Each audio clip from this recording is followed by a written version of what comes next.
Como um grito de guerra tirado de um filme de aventuras. Tipo, lá no meio da selva, se transforma no maior manifesto contra a superficialidade de uma sociedade inteira. É uma excelente pergunta para começarmos. Pois é. Hoje nós vamos analisar uma obra que pegou o rock and roll, um estilo feito essencialmente para dançar, e o transformou numa arma de destruição em massa contra o conformismo. Boas-vindas a este mergulho profundo. Certo, vamos desvendar isso. Vamos lá.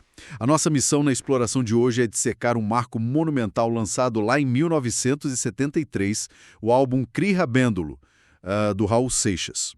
O desafio aqui é entender a mecânica de como um único disco conseguiu entrelaçar a rebeldia do rock, a densidade da filosofia e as raízes da cultura brasileira. E de um jeito que mudou a trajetória da música nacional para sempre, né? Sabe, o mais intrigante sobre essa obra é que ela recusa o papel passivo que normalmente damos à música. Como assim, papel passivo? Tipo, não é aquele som ambiente para deixar tocando na sala enquanto se faz outra coisa. Desde a primeira faixa fica claro que a intenção é exigir a atenção plena de quem nos acompanha. Exato. É um veículo de pensamento crítico mesmo, construído meticulosamente para confrontar quem ousa apertar o play. A arte, nesse contexto, ela abandona a função de agradar para assumir a função de incomodar. Caramba, e isso levanta um paradoxo enorme. Porque filosofia existencial e pensamento crítico profundo costumam afastar o grande público. É denso, exige tempo, foco. Com certeza, não é algo fácil de digerir. E mesmo assim, esse álbum foi o ponto de virada. O trabalho que catapultou o artista para o sucesso nacional e ajudou a erguer as bases do rock no Brasil. Como é possível pegar algo tão cerebral e transformar num sucesso comercial tão explosivo? Olha, o que é fascinante aqui é a engenharia sonora utilizada para resolver justamente esse problema da rejeição. A embalagem da música, né? Exatamente. A influência do rock do Elvis Presley é um motor principal dessa engrenagem. O rock daquela época é visceral. Ele atinge o corpo antes de atingir a mente. É feito para bater o pé, para dançar. Sim, o pulo do gato desse disco é criar uma alquimia onde essa embalagem rítmica, altamente acessível e contagiante, serve como um disfarce. Um disfarce para injetar letras repletas de crítica social e reflexão existencial. É tipo a tática clássica do cavalo de Troia. Perfeita analogia. A melodia envolvente, o balanço do rock e aquele humor debochado são a casca de madeira. É um exterior tão sedutor que o público abre as portas e coloca o disco para tocar sem pestanejar. Aham, a pessoa nem percebe o que tá vindo. Mas uma vez que o cavalo está dentro da mente de quem ouve, o alçapão se abre. E o ataque é fulminante porque subverte a expectativa. Quem escuta abaixa a guarda por causa do ritmo divertido. O choque não é acidental, é um design totalmente intencional. Faz muito sentido. E essa arquitetura de confronto já começa antes mesmo de a agulha tocar o vinil. Pense na capa e no título do álbum. Que funcionam como uma declaração de guerra, né? O título Kriha Bandolo vem diretamente do universo do Tarzan. Isso mesmo. É o grito do homem macaco que significa cuidado, inimigo. Isso é de uma audácia tremenda. Demais. Um artista tentando se estabelecer no mercado nacional em 73 decide que seu grande cartão de visita será um berro da cultura pop avisando que há um inimigo na área. Mas quem seria esse inimigo? Essa é a grande charada. Porque a primeira coisa que vem à mente seria a própria indústria musical, os críticos ou talvez outros músicos da época. Se conectarmos isso ao panorama geral, o alvo é muito mais insidioso. O inimigo não é uma figura externa. O inimigo é a inércia. A inércia? É a superficialidade e a aceitação cega dos padrões impostos pela sociedade. Ao usar o grito primitivo da selva, há uma transposição brilhante. O aviso não é para o homem das cavernas enfrentar um leão. Exato. É para o homem urbano, preso na sua própria selva de concreto, enfrentar a conformidade. É um aviso de que a arte que vem a seguir vai tentar acordar quem escuta desse transe social. Nossa, e olha, aqui é onde a coisa fica realmente interessante. Porque assim que o aviso é dado, o disco começa a desenhar exatamente o rosto desse inimigo. Uhum. E nenhuma faixa faz isso com tanta clareza cirúrgica quanto Ouro de Tolo. É impressionante notar como essa música é frequentemente descrita como uma das obras mais inteligentes da nossa música. Sim. justamente por focar a artilharia numa vida baseada estritamente em aparências e acumulação financeira. A metáfora do ouro de tolo é a chave mestra para entender o disco inteiro. Explica melhor essa metáfora pra gente. Claro, na mineração, o ouro de tolo é a pirita. Tá? A pirita. Isso, é um mineral que brilha loucamente, tem uma cor dourada lindíssima, mas o valor de mercado é absolutamente zero. Caramba, é uma ilusão de ótica total. Total, que enlouquece o garimpeiro novato. A genialidade da letra é pegar esse conceito geológico e aplicar às ambições humanas modernas. O carro do ano na garagem, o emprego que gera inveja, a imagem impecável diante dos vizinhos. A música aponta o dedo e diz que tudo isso é pirita. Só que o nível de ironia dessa faixa é algo que parece até roteiro de ficção. Por que você diz isso? Pensa bem, a música é uma marretada na busca cega por sucesso financeiro e fama superficial. E qual foi o resultado prático disso? Ouro de Tolo explodiu nas rádios. Sim, foi o maior sucesso comercial do disco. Vendeu loucamente e deu ao artista todo o dinheiro e a fama que a própria letra estava criticando. Não há um pouco de hipocrisia nisso?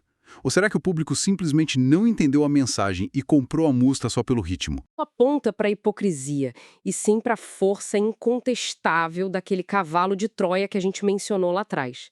O sistema absorveu a crítica porque a embalagem sonora era boa demais para ser ignorada. Faz sentido. A isca era irresistível. O fato de milhares de pessoas cantarem a plenos pulmões uma letra que, essencialmente, a chamava de tolas por buscarem vidas vazias, isso é a maior prova de que a estratégia funcionou. A mensagem entrou no subconsciente coletivo. Exatamente. O sucesso comercial da faixa não anula a crítica, ele a amplifica.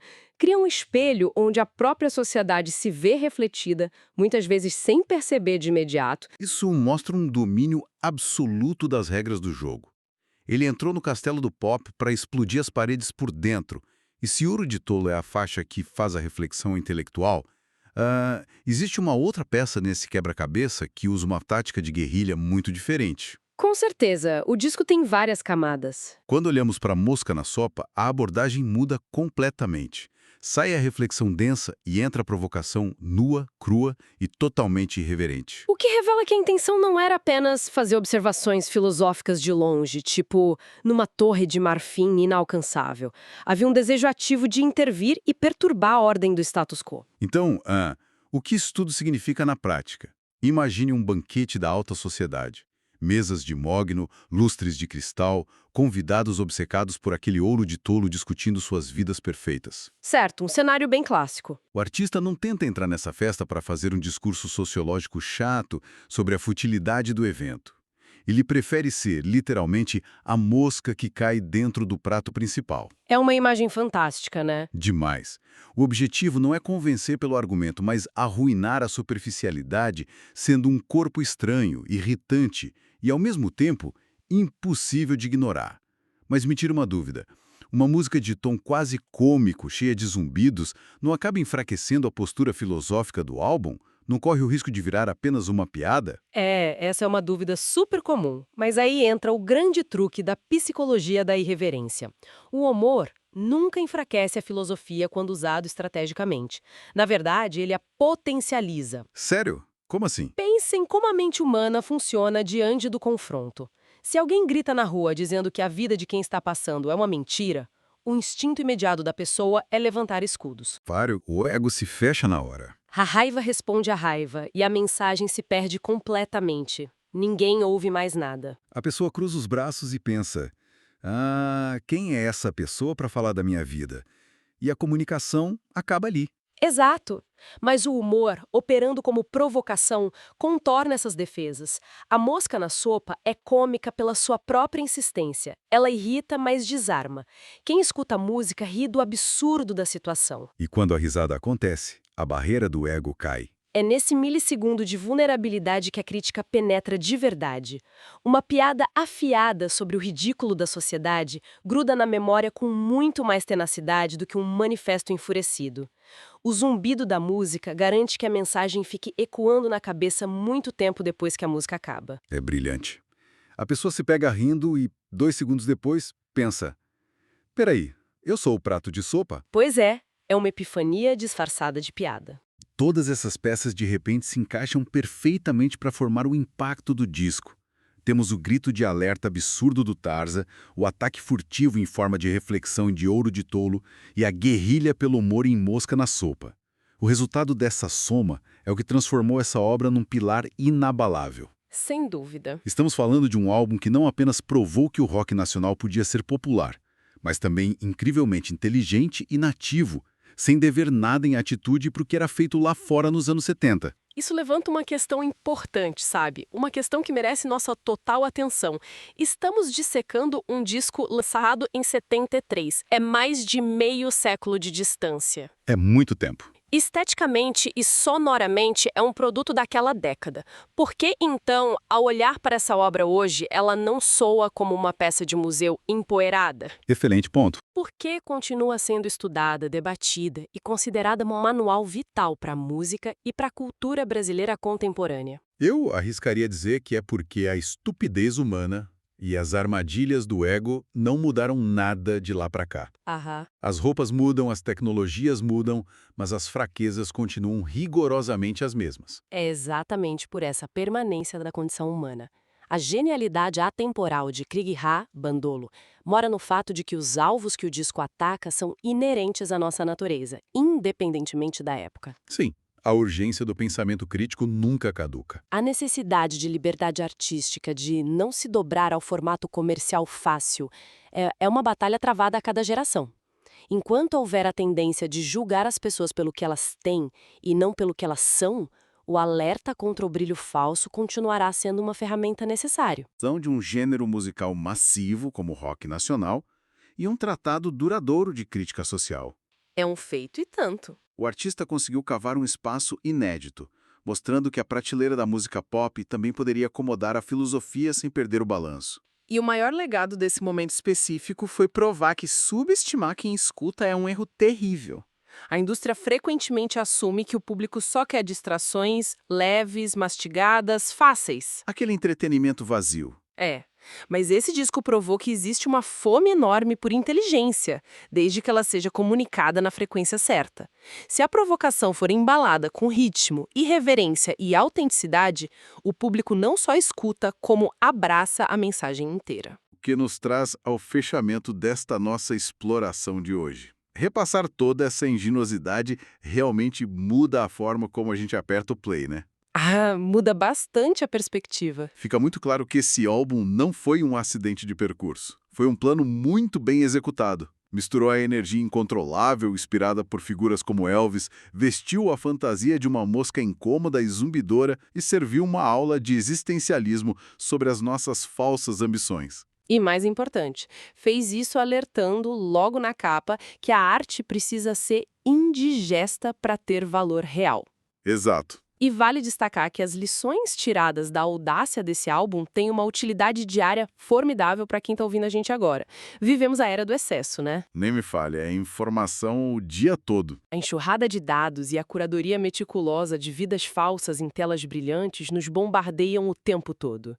Aprender a reconhecer a pirita, identificar o ouro de tolo disfarçado de sucesso imediato, tornou-se mais do que teoria. É uma tática de sobrevivência mental. É fundamental. Questionar o que realmente tem valor, e não apenas o que brilha na superfície, é o antídoto perfeito contra a superficialidade moderna. Separar o que é verdadeiro do que é apenas filtro de rede social. Exatamente isso. E já que falamos sobre o provocar a mente desde o começo da nossa análise, vale a pena deixar no ar algo para instigar os pensamentos de quem nos acompanha. Boa ideia. Imagine por um momento que aquele mesmo espírito selvagem de 73 fosse encapsulado e lançado hoje, em pleno século XXI, com a mesma sede de arrancar as máscaras da sociedade. Imagina o impacto que não teria. Quais seriam os grandes e reluzentes ouros de tolo da nossa era que estariam na mira? Quais são as novas piritas virtuais e métricas de sucesso ilusório que hoje merecem receber com toda a força aquele grito de alerta: cuidado, inimigo! Fica a reflexão para quem nos ouve. Fica mesmo. Até a nossa próxima exploração.